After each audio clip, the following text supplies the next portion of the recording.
that if somebody is born on the 10th story, the rest of them are on the first floor. If you start telling them from there, they will first of all not listen, nor will they understand what you see. It's not proper that we should try to tell them something from a level to a level which is still there, static, in their mind. So one has to raise their consciousness 2, 3 stories so they start seeing that there's something beyond. But in doing so, so many mistakes have been there before, and some people have done it deliberately. Some are misguided and some are doing it deliberately. Net result is just the same. Even if you give poison to someone by mistake or in a misguided way, the result is the same. In the same way, whether you are misguided or whether you do it deliberately, whatever is wrong has an effect on the Kundalini.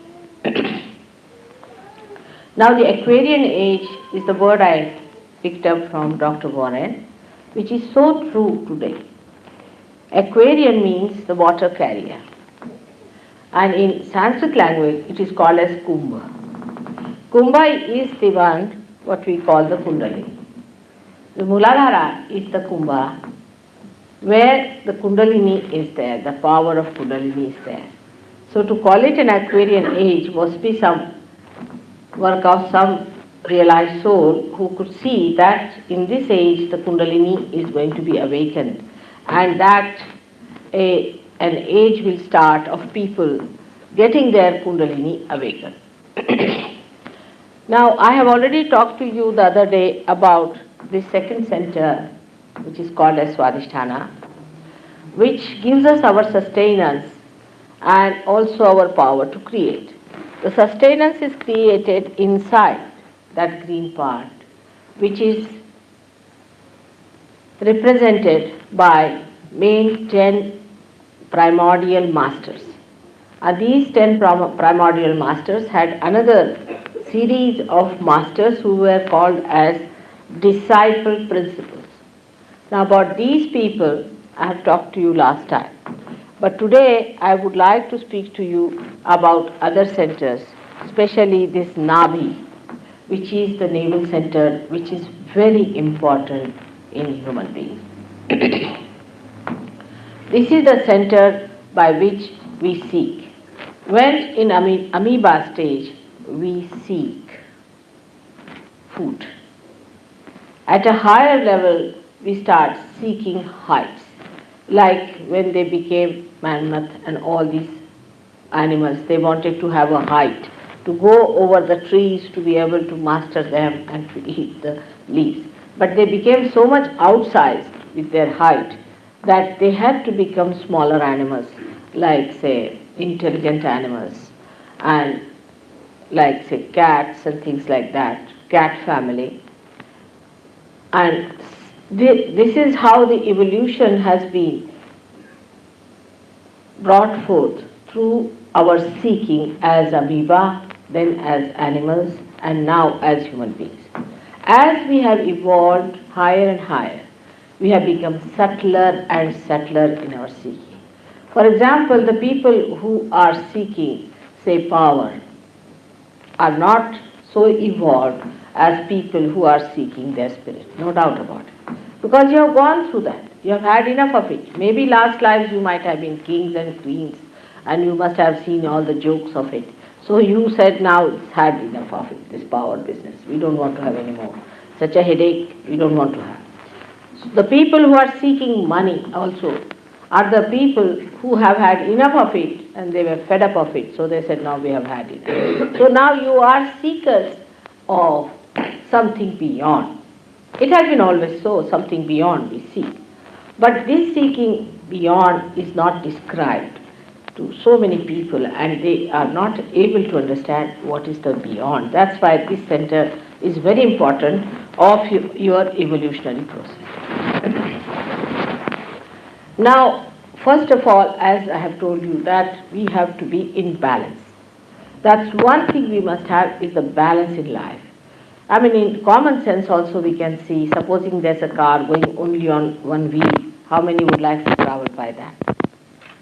Anything that you do in life has to have a balance.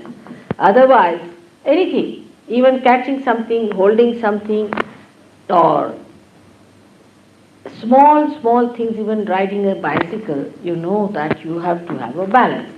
So if the Kundalini has to move, you have to be a balanced personality, a personality with a temperate nature, and must have a balanced attitude towards life.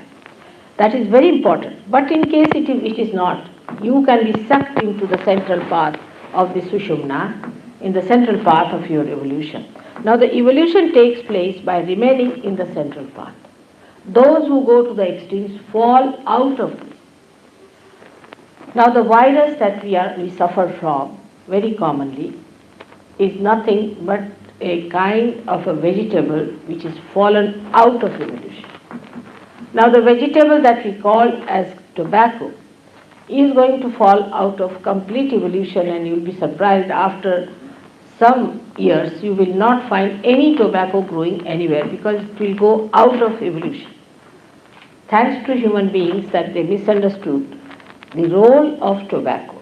Tobacco is an insecticide. It is to be used for killing the insects and not to kill yourself. But we sometimes forget that whatever God has created for the good, sometimes we can use it for our destruction. Same is alcohol. Alcohol was created for polishing. It's very good. For example, if you have to polish your crystal, you should use gin. It's very good for diamonds or anything. It's just a polish. It's a polish for the for anything. It gives a polish. See, alcohol is a polish, and its composition is such that it gives a polish to a thing. Now God wanted you to have polished surfaces and polished things and all the clean look of it, so He gave you this polish. Now you started drinking it. Now what to do? He never asked you to drink. But if you drink that, then it polishes your intestines also. But it has its own nature. It doesn't have any idea of morality. Poor thing. We can't blame the alcohol, because it is supposed to polish. Wherever you put it, it polishes. All right. So it polishes your liver also nicely.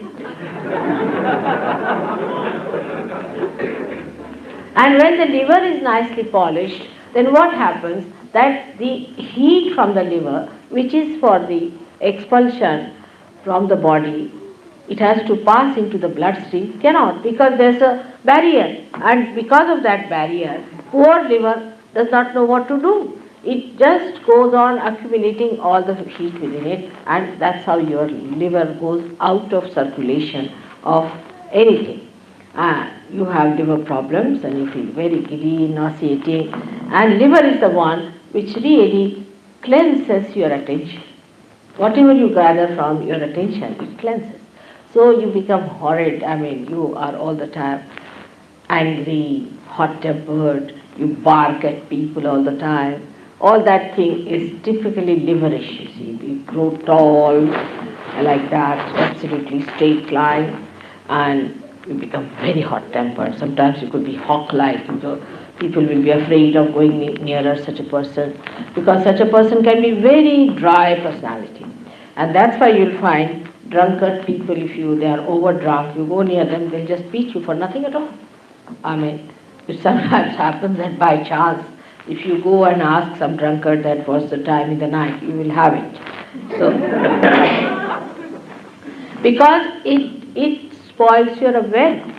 And in that awareness, a nice man also could be like that. But of course, there could be a case where a person might become better. That is also another thing that can happen when you get possessed by this left side movement, because alcohol reduces your awareness, and you go to the left side, movement to the left side may give you a feeling, oh, I'm very much better now, and sort of you get happy because your ego is subsided and everything is all right, and I'm really morbid now, I cannot hit anyone, and let me have a little bit and sleep off. But next day, there's the hangover, and you feel so horrible with it that you don't know what to do. I mean, it's something, then again you want to have it in the night because you want to again go to the same realm into the left side. Now, this left side realm apparently shows that there is reduction in the weight of the ego, but it does not, it wobbles. What happens that you go to the superego on the left hand side, you see there, and the ego then thinks that it has gone down because the superego increases in size. But when superego increases, the ego is pushed down, and then when you come to your ego condition, then it pushes down. So there's a big wobbling going on. And such people get ultimately very much confused. They might end up in a lunatic asylum, I don't know what they do. But when they are even sane, you can find they lose the grip over life. For example, such people can become very frivolous and cannot feel the joy of life without drinking. It's most amazing that people can't enjoy each other unless and until there's a glass in between. I mean, human beings are so beautiful. And they have the capacity to enjoy each other so much. They are the only ones who are blessed more than anybody else. But if there's a glass all the time in between, then they can just bark at each other. They cannot enjoy each other. The enjoyment should be complete when there's nothing in between. Now, this is what I was telling you, this Nabhi Chakra. This Nabhi Chakra gets ruined also when we take to alcohols or serious things like that, drugs, and even I've seen certain medicines can spoil this. Then you get a problem with other things like digestion, you get constipation, all sorts of things take place by which you develop gas troubles and other troubles and then your heart troubles, and it goes on one after another. I do not say that it's only alcohol that will cause. There are other causes also, but alcohol can never be helpful in giving you good health. Some people have a feeling that if you take alcohol, then only you will keep good health. It's a wrong thing. Because health is not only physical health, it's also mental health. People think that physical health is the end of everything. Is absolutely wrong, because we are not only the physical being. We are also the mental being and the emotional being. And when you play too much with your Nabhi Chakra, you have the biggest problem, and that is that you can never be successful in life as far as enjoyment is concerned of your achievements.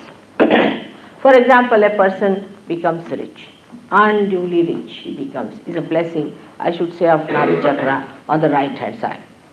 Right hand side Nabhi Chakra can give you a lot of wealth, a lot of money, and you'll have 10 cars and 15 people attending to you, everything you may have.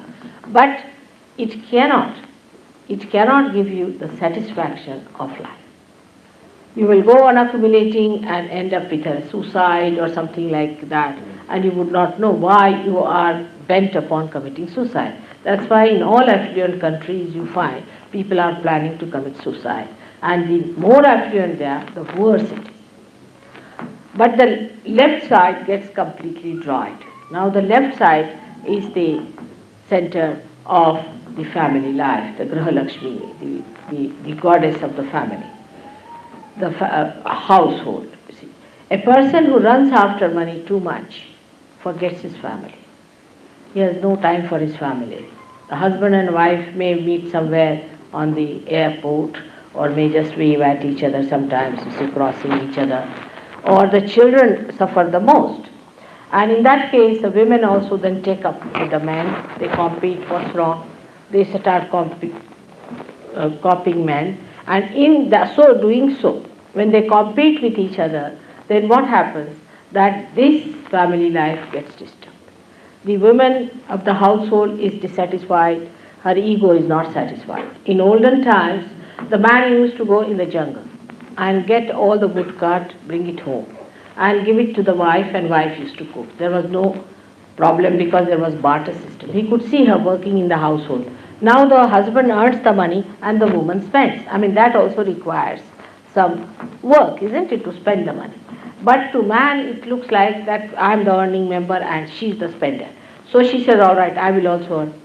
But in this, too much of competition like this between the two, what happens? The family suffers, the children suffer. And such a person will have problem with the wife will have problem with the husband, and you can always feel that center on this finger. If that finger is catching, that means there's something wrong with your family relationship, that you have to adjust yourself and he has to adjust. It's an important thing. Because you are like the flowers which have to produce a fruit. That's what nature wants. Nature wants that you are there to produce the fruit, that is your children. That's why you are men and women. That's the basics. Now, if you think that with that responsibility, if you can do something else, you should do. But the main thing is that, and if you don't do that, is to look after your children, to give them joy, have a beautiful nest for them, then I must say that you are neglecting your basic duty and your attention on something else. That's why so many divorces are taking place and problems are there. Then women ask for their rights, they go beyond their limits, they become dominating here, the men become dominating. That's not the way we are going to solve. We have to know that we are two wheels of one chariot. One on the left, another in the right. Now, they are not similar. They are not similar. There are two types, one left side, one on the right side. But they are equal. In their whatever they do, it's equal. They are to be respected equally in the same manner. And it is always so. For example, I had a girl who came to me, and she was a private secretary. And she told me, Mother, you say this, but I have seen that all these men come and flirt with their private secretaries. So I said, all right, maybe so. But what does that matter? You see, that shows there's something wrong with the man. He doesn't understand. He's off his head. He cannot enjoy his wife and he's running after other things. It's like having something in your house and you're looking at other things, you see. Like in India, if you go to somebody comes to your house, be careful about your things. But in England, I tell them, if somebody comes to your house, be careful about your wife. See, it's just a little difference between, but the second one is a dangerous thing because fundamental. The wife is the fundamental thing because you do not know what she will do, how she will react, and you do not know how the guest, because that is regarded as their freedom. But if you take away something from somebody's house, that's not freedom, because we can take away anything from somebody's house. Why should anybody arrest us? Because there is a free will for you to do what you like, is allowed to do what you like, but in that free will you are harming so many people and ultimately your society. Now these two wheels, as I said, are very important to God, because so many great people want to take birth on this earth. So many great souls want to take birth on this earth. And if we behave in such a manner that all the time this chariot is this way going up or that way going up, I can tell you no child would be willing to be born in this place who are great people. Only the people who are of the worst type will be born. There will be hooligans, there will be horrible people with a horrid nature, and they spoil the whole atmosphere of the countries where husband and wife do not have good relationship. The children will be such hooligans and such horrible things that will be surprised that at the age of 8 years and 5 years, they'll be committing murders and doing all kinds of such things that you'll be shocked. Now, between you and me, because you are also husbands and wife, and one thing it should be there, that we should not quarrel before our children.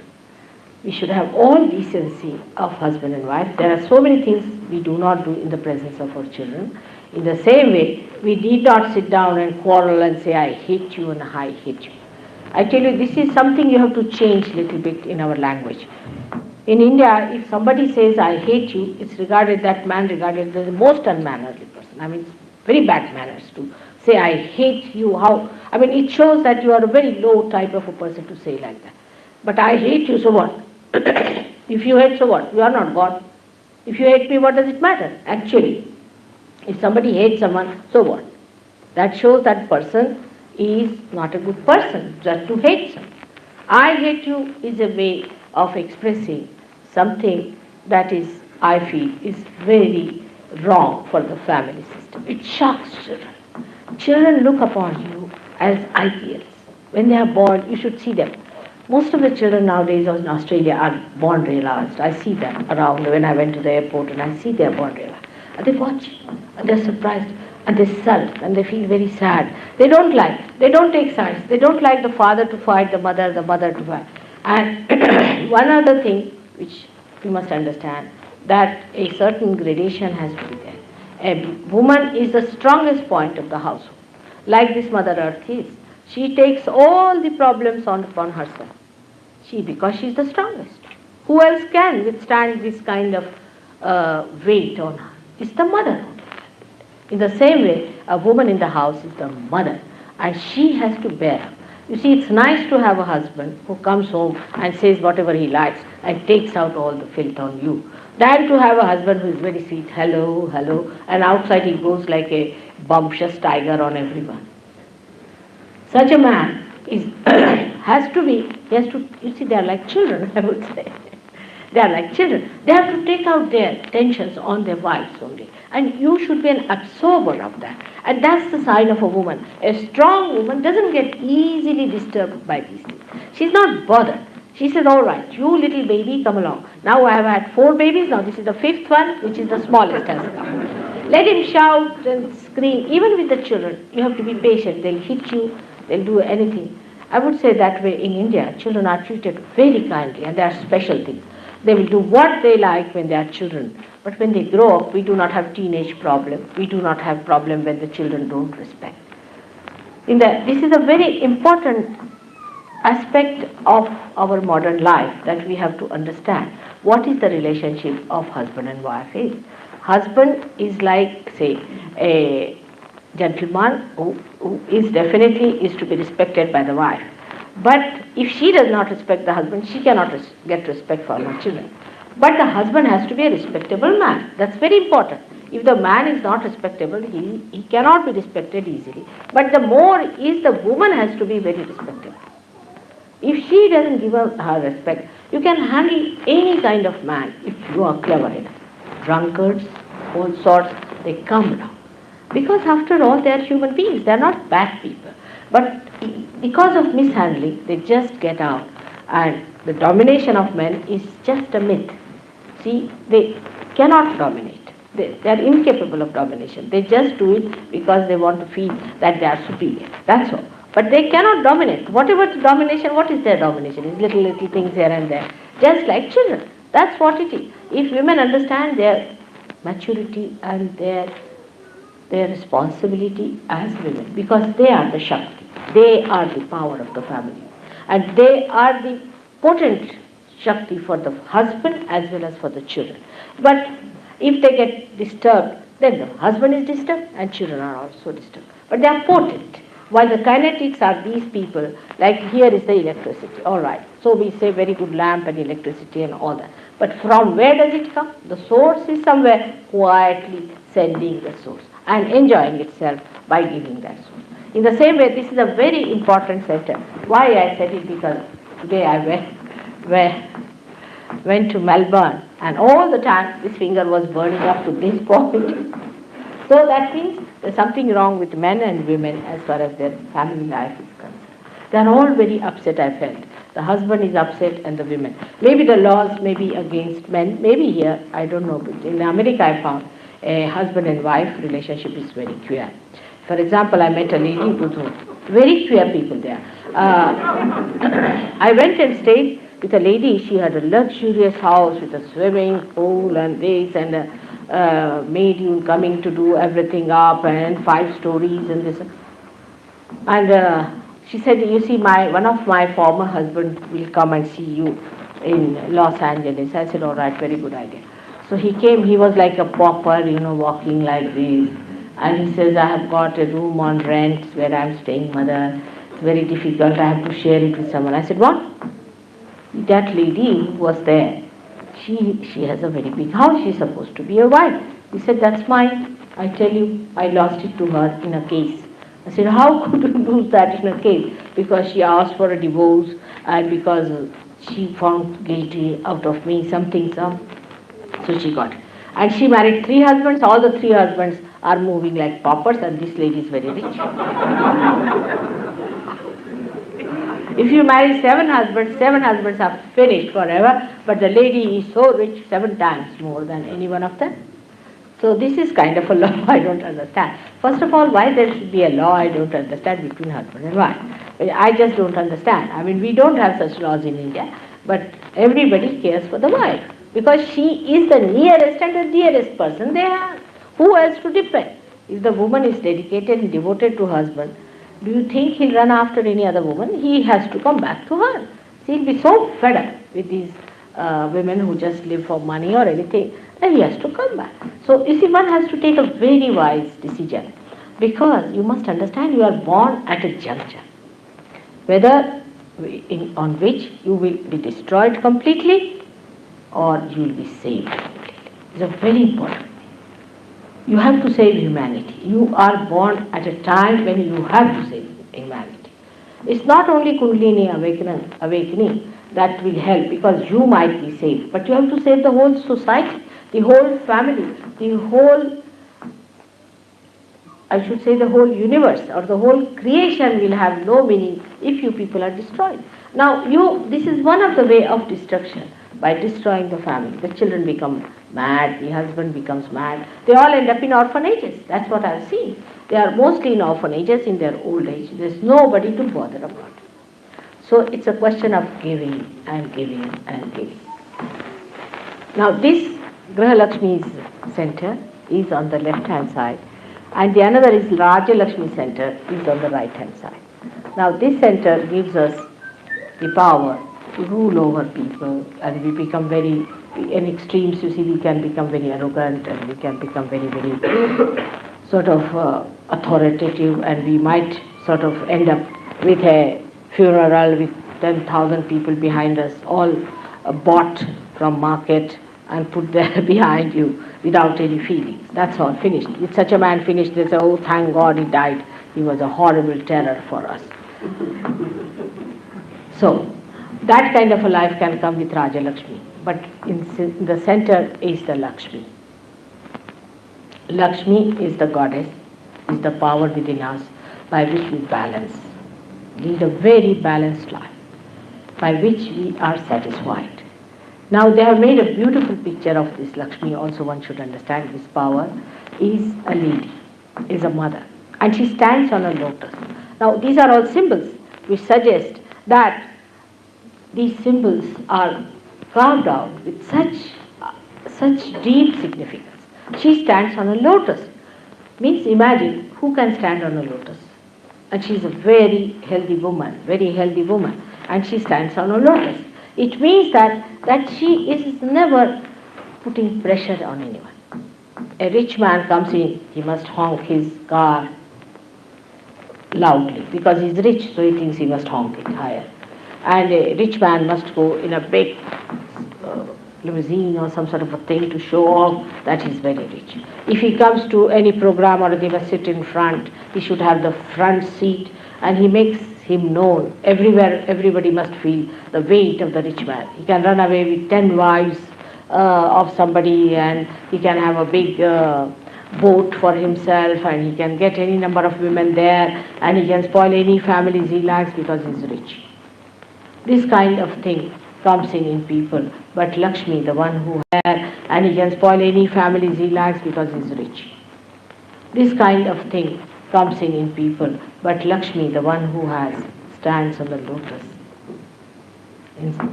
The beauty and the glory of the riches that God has given that person. Then, it has got 2 red pink flowers in the hand that are lotus flowers again. Now the lotus is regarded as a very holy flower in India because it is so receptive to everything that is crude and funny. First of all, it is born in the mud. Just think of it. In the mud, in the filth, where the horrible smell is coming out, the lotus is born. And the one lotus gives the fragrance, the beautiful fragrance to the whole atmosphere. and kills all that filth and everything and covers the whole pond with its big, big leaves so that it looks a beautiful pond. That's what is the lotus for. But this lotus is a pink lotus, means pink, is the sign of love. Pink is the sign of love. So such a person has to have tremendous love and that softness of the lotus. Now the inside of the lotus is very soft and nice. And I don't know what you call that, the black bee, a very big one, which has got horrible, no, the black bee is like that, which has got angular legs and things like that. Horrible, you cannot touch it. That one can find its place in the lotus. When it goes to the lotus opens its petals and takes it inside and makes it sleep on the corona that it has, very soft one on the bed, and covers it nicely and gives it a nice, swinging feeling that it feels it is in the lap of the mother and it sleeps on. Even such an animal, it gives a place to live. Now the man who is a Lakshmipati, the one who is blessed with Lakshmi, has to have a temperament like that. Anybody who comes to his house, anyone, should be very readily accepted. I've seen people like that. I've seen in my lifetime. Should be accepted, and they should be very gratified to have such people in the house and should feel that, oh God, what a blessing it is that we have a guest in the house. But in modern times, we find out devices and methods how to avoid guests. Guests are equal to pests.